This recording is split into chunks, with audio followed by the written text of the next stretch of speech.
Well, this is G.A. Pedley. It's taking over Sir Earl, which is the podcast that he has. Now, tonight, we are going to turn around, camera toes Sir Earl Bell, and we're going to ask some questions. Well, I know you have been in the fitness business for a long time, but what is fitness to you? Fitness to me, over the years, has evolved into most people, they try to cure the problem. They see a person out of shape and they want to cure the problem. Fitness to me is starting from the mental approach. You fix the mental, the physical will take care of itself, and it's changing people's lives. It's not just, oh, I lost a few pounds. It's like I changed my life. I didn't like myself. I had low self-esteem, all those things. And when you change the mental, the physical is easy. When you change the mental, then you change the person. And that's what I'm in the fitness game for. Okay.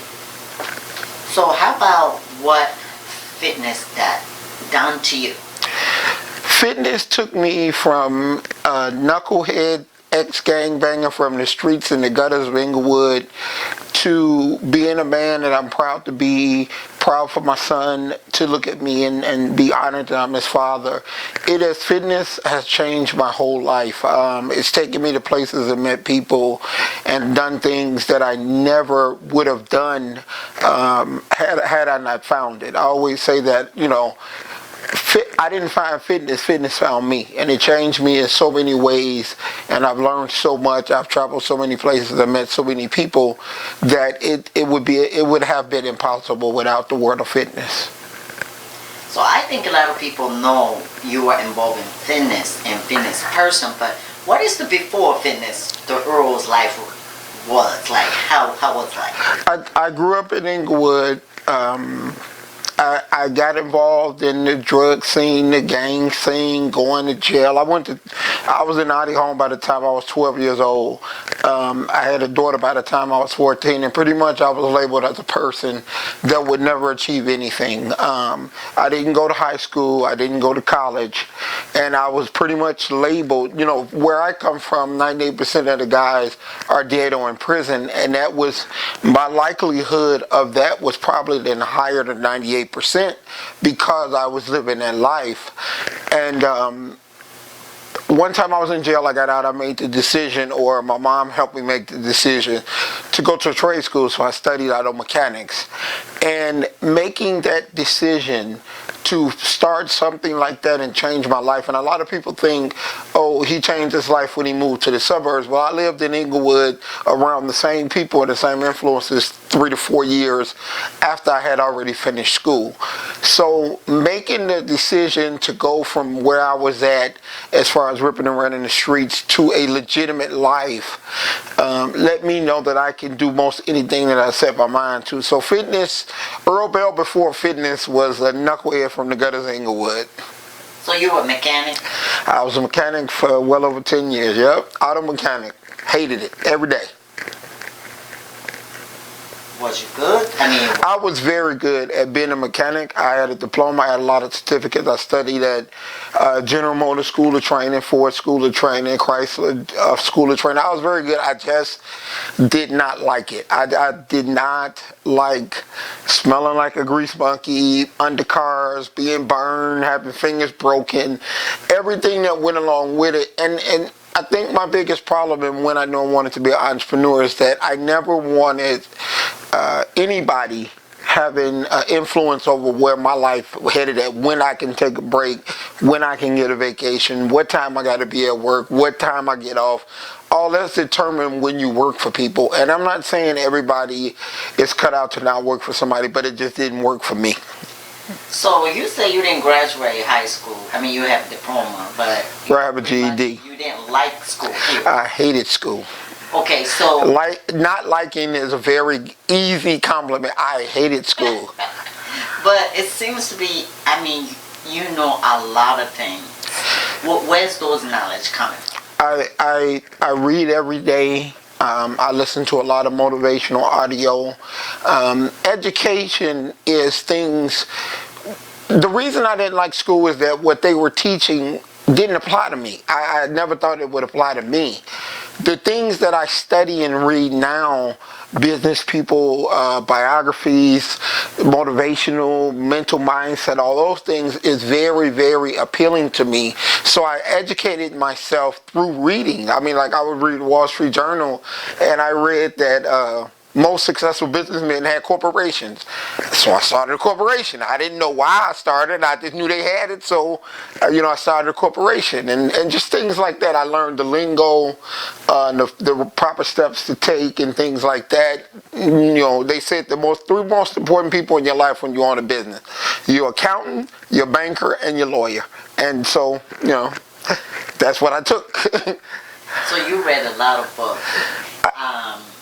But which one is the best book actually that you like? There's a book called The Third Circle, which teaches you a lot about the circles in your life, and the great ones are making it to the third circle, which is where I strive to be. The first circle is, you're a child, you're born, you have no say so. Your mom decides, or your parents decide where you live. They decide what you eat, what school you're going to. All those decisions are left to them. The second circle, you get a little bit older, and but they still are deciding because you're still living in the house.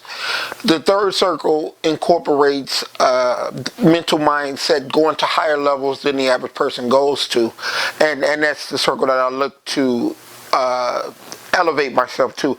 So the third circle, and then As a Man Thinketh was a good book, and Think and Grow Rich. So those are like probably my three most educational books. Okay. I know the fitness has been changed since you're involved. What do you see fitness in the future, and how you think you are involving in the future of fitness? I think right now, fitness as well as the fitness industry is a joke. It was made so popular that people do it for the wrong reasons now. They own gyms, they become trainers, they compete, they do all the things for the wrong reasons. Back when I became involved in the sport in 1990, it was not a glamorized profession or sport, so you did it because you loved it. And now, with the advent of in social media, it enables you to be able to become a global brand. And so that's a good thing. The big corporate gyms did a lot of advertising, so it got a lot of people aware about their fitness. No longer do people just want to say, I go to the gym. They actually want to be healthy. So it went through a transition. When I got involved in it, I loved it. For a little while, I didn't like it. And now I can see the future of it if the right person is doing the right things to be very, very, very good. So you were first started as a trainer, and you compete as well. No, I didn't start as a trainer. I started at a small local gym called Bob's Gym. Okay. He didn't want to give me. He couldn't afford to give me a job. He had just opened, so I started out vacuuming floors and wiping equipment for a membership. Memberships back then was probably $80 a year. So really, I was doing it for free. For the first several years of me being involved in the fitness industry, I wound up managing Bob's, I wound up managing Body by Ivory's. Then in the early 90s, personal training started to come along. So I left my position at Ivory's, which I owned a retail shop. I was his manager, and there was a small personal training studio ran by a guy that was a former Mr. USA winner named Charles Durr.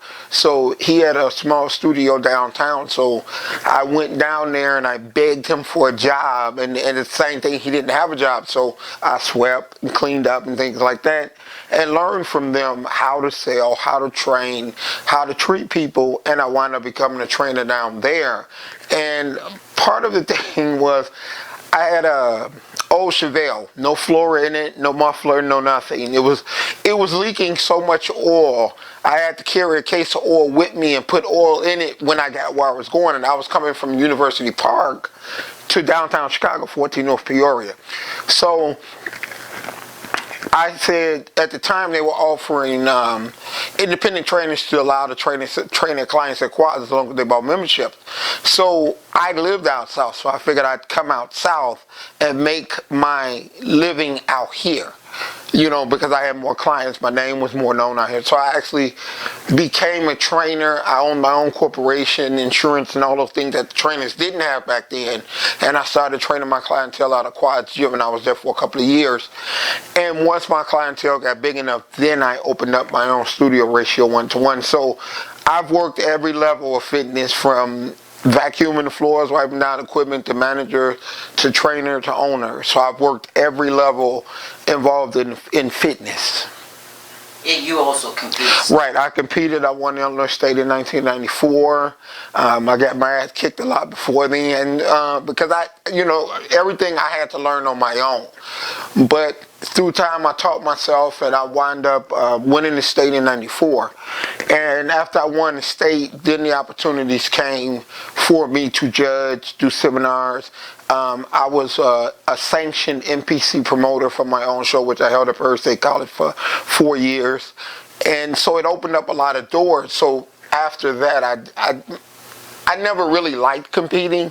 I competed because I knew where it would get me to. But after it started opening up those doors, then I competed very, very sporadically. It was not my most favorite thing to do. Running the business has always been the most joy that I get. So you know all the pro bodybuilders, or the fitness gym owner through your first competition and through the seminars. Right, through the time that I became involved in this industry. November 1st, 1990, I was going to the hardware store, and it was right next door to Bob's Gym, and I stopped in.